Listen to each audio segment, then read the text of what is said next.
అందరికీ నమస్కారం అండి. నేను మీ doctor Sujala Chavali, consultant obstetrician and gynaecologist at Sai Deepa hospitals. ఈరోజు మనం మాట్లాడుకోబోయే టాపిక్ ఏంటంటే ఫస్ట్ ట్రైమిస్టర్ ఆఫ్ ప్రెగ్నెన్సీ, అంటే ఫస్ట్ 3 months ఆఫ్ ప్రెగ్నెన్సీ తీసుకోవాల్సిన జాగ్రత్తల గురించి.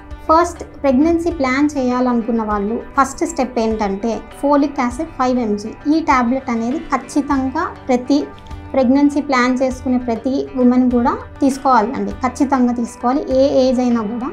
ఇది యాక్చువల్గా అయితే ప్రెగ్నెన్సీ ప్లాన్ చేయడానికి 3 months ముందు నుండి స్టార్ట్ చేస్తే మంచిది. లేదంటే కనీసం at least 1 month prior to pregnancy planning ఖచ్చితంగా స్టార్ట్ చేయాలండి.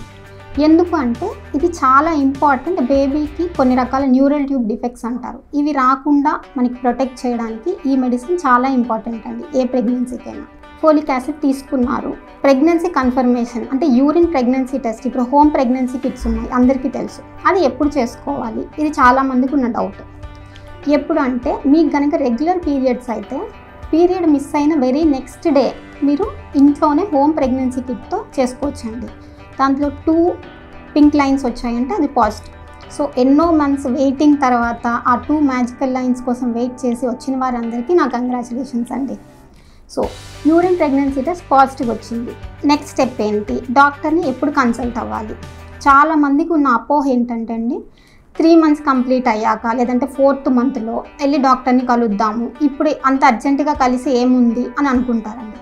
అది చాలా పెద్ద మిస్కన్సెప్షన్ అండి. ఎందుకంటే మీకు యూరిన్ ప్రెగ్నెన్సీ టెస్ట్లో పాజిటివ్ వచ్చినంత మాత్రాన ప్రెగ్నెన్సీ హెల్దీనా కాదా అన్నది తెలియదు. మీ గైనకాలజిస్ట్ దగ్గరికి వెంటనే వెళ్ళి కన్సల్ట్ అవుతే వాళ్ళు స్కాన్ చేస్తారు. మీకు ఒక అల్ట్రాసౌండ్ ద్వారానే అది ప్రెగ్నెన్సీ అనేది అసలు గర్భసంచిలో ఉందా, బయట ఉందా, కొందరికి గర్భసంచిలో కాకుండా పక్కన ట్యూబుల్లో నిలబడుతుంది. అది ఆ మనిషి ప్రాణానికి కూడా ప్రమాదం అండి, అంత రిస్కీ సిచ్యువేషన్ అది. సో గర్భసంచిలో ఉందా, బయట ఉందా, అలాగే హెల్దీగా ఉందా, ఎన్ని వారాల గర్భం, అది బేబీకి హార్ట్ బీట్ అనేది ఫామ్ అయిందా, వీటన్నిటికీ కూడా ఖచ్చితంగా స్కాన్ అనేది చేయాలండి. ఇంకొక ఇంపార్టెంట్ విషయం ఏమంటే ఈ ఫస్ట్ 3 monthsలో చేసే స్కాన్ వల్ల మీకు డ్యూ డేట్ అనేది కూడా ఖచ్చితంగా తెలుస్తుంది. కొందరికి ఇర్రెగ్యులర్ సైకిల్స్ ఉంటాయి, అలాంటి వాళ్ళకి పీరియడ్ మిస్ అయిన డేట్ బట్టి మనం డ్యూ డేట్ అనేది ఇవ్వడం కష్టం అవుతుంది. అలాంటి వాళ్ళకి ఈ స్కాన్ చాలా ఇంపార్టెంట్. ఈ స్కాన్ ద్వారానే మనకి డ్యూ డేట్ అనేది ఖచ్చితంగా తెలుస్తుంది. తెలిసిన తర్వాత నెక్స్ట్ ఏంటి, కొందరికి ప్రీ ఎగ్జిస్టింగ్ మెడికల్ కండిషన్స్ ఉంటాయండి, లైక్ డయాబెటీస్, హైపర్ టెన్షన్ అంటే బీపీ, థైరాయిడ్, కొందరికి ఫిట్స్, ఇలాంటి కండిషన్స్ ఉన్న వాళ్ళు కొన్ని మెడిసిన్స్ మీద ఆల్రెడీ ఉంటారు. వీళ్ళు ఏమంటే కన్సీవ్ అయిన వెంటనే, ప్రెగ్నెంట్ అని తెలిసిన వెంటనే ఖచ్చితంగా వీలైనంత తొందరగా వాళ్ళ డాక్టర్ని కన్సల్ట్ అవ్వాలండి. ఎందుకంటే ఈ ట్యాబ్లెట్స్ అవే ప్రెగ్నెన్సీలో కంటిన్యూ చేయడానికి ఉండకపోవచ్చు. ఎందుకంటే అవే ట్యాబ్లెట్స్ కంటిన్యూ చేస్తే బేబీకి కొన్ని ప్రాబ్లమ్స్, కొన్ని డిఫెక్ట్స్ వచ్చే అవకాశం ఉంటుంది. కాబట్టి ఖచ్చితంగా మీరు వీలైనంత తొందరగా కన్సల్ట్ అవుతే ఆ ట్యాబ్లెట్స్ డోస్ మార్చడము, మెడిసిన్ మార్చి వేరేది ప్రెగ్నెన్సీకి రిలేటెడ్గా బేబీకి ఏమి హామ్ చేయనీయకుండా ఉన్న మెడిసిన్ పెట్టడానికి వీలుంటుంది.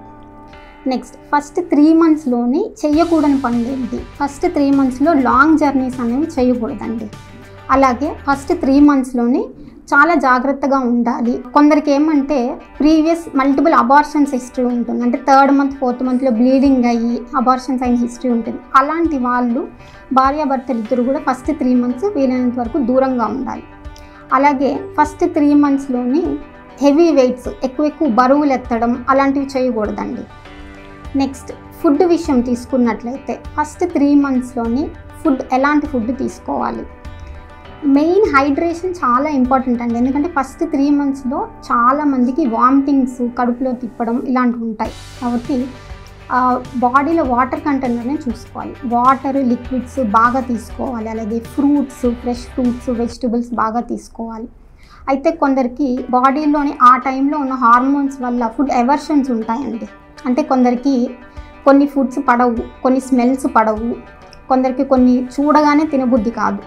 సో అలాంటి వాళ్ళని ఇంట్లో వాళ్ళు కూడా అర్థం చేసుకొని ఫోర్స్ చేయకూడదు. ఫోర్స్ చేసి ఎక్కువ తినమని ప్రెషర్ పెట్టకుండా వాళ్ళకి కొద్దిగా ఫ్లెక్సిబిలిటీగా ఉండాలి. వాళ్ళకి కొద్దిగా ఫ్రెష్ ఫ్రూట్స్, వెజిటబుల్స్, కొద్దిగా డ్రై ఫ్రూట్స్ వాళ్ళు తినగలిగేవి వాళ్ళ డైజెషన్ తగ్గట్టు తినిస్తే చాలు. అలాగే oily food, masalas, spicy food, processed food ఇలాంటివన్నీ కూడా అవాయిడ్ చేయాలండి ఖచ్చితంగా. దీనివల్ల ఏమవుతుందంటే వామిటింగ్స్ కానీ, ఎసిడిటీ ఇలాంటివి ఎక్కువ అవుతుంది ఫస్ట్ 3 months.